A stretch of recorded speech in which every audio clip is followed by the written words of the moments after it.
நான் வாலாஜிலேருந்து வரேன்.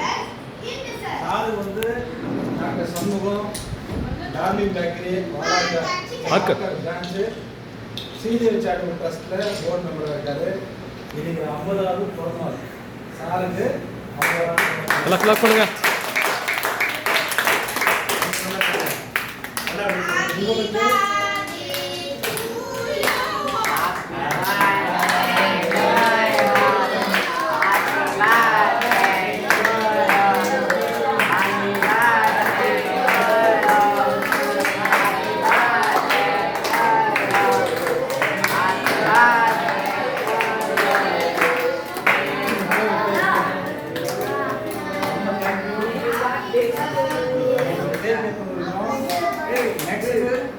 உங்களுக்கு வந்து ஒரு ஹெல்த் செக்அப் பண்ணுறதா இருந்தாலும் இல்லை அந்த உணவோ ஐயா சொல்லியிருக்கிற உங்களை பற்றி